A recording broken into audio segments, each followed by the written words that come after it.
Picture this. In a studio somewhere far, far away. You bugger. Picture this. Picture this.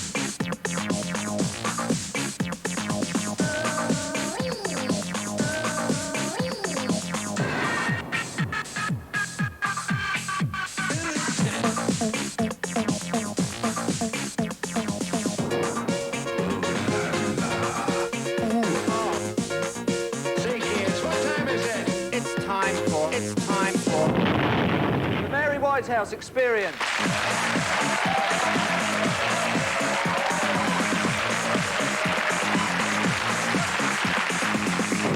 Right, so the latest news from the Gulf, as you may be aware, is that journalists are going to be sent home if they can't run a mile in less than 14 minutes.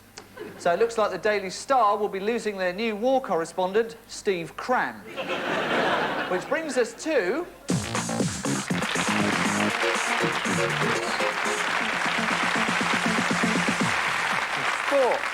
Sport is two experiences, like experience of it on TV and experience of it when you try to do it yourself, and the boundaries between the two are rarely breached. And the crowd here at this Winter Olympics are hushed in waiting for the freestyle routine of the Russian figure skating champion Andrei Serenko to begin. Serenko needs an average 9.9 to take the gold.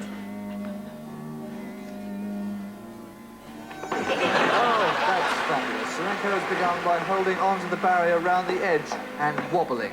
He's got about 3 feet round, and oh, look at that, he's fallen over. Now up he gets, no, down he goes, and he'll lose marks there for dropping his slush puppy. And now, yes, there it is, the bitter glance as a 7-year-old goes past, doing it really well. Other sports, conversely, appear much more complex than they actually are. Sumo wrestling, for example, is meant to be this really technical and ritualistic sport, but surely it's just two blokes too fat to fight properly. You know, like the fat kids used to at school.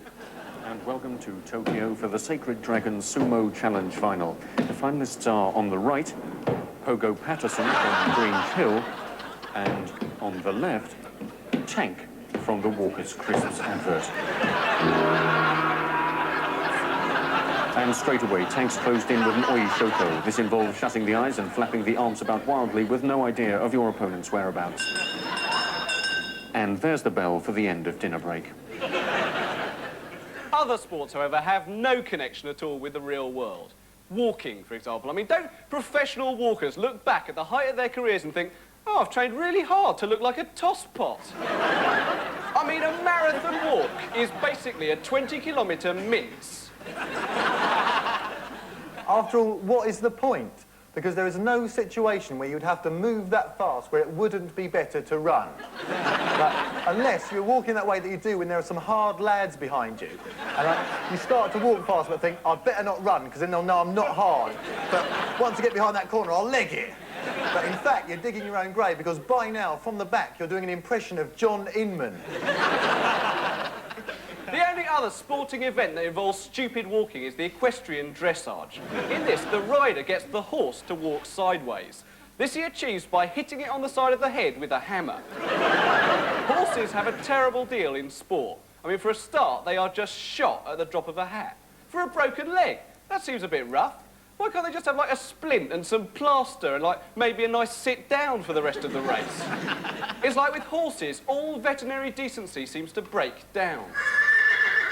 Sorry to call you out, Mr. Harriet, only Bessie here's got a stone caught in her hoof. Oh, not to worry. We'll soon have that sorted out. Oh. Anything else? Well, Dobbin's been off his food lately. Any more? No, the others are all fine. Hello. Good Lord. It's the Queen. How can I help you, Mum? Here's my daughter. This kind of cruelty to horses only persists because the government refuses to legalise dogfighting. And we, at the Mary Whitehouse Experience, not only believe that dogfighting should be legalised, we think it should be televised instead of crufts. You see that programme, Watch Dog, that they have? That's not actually a dogfighting programme.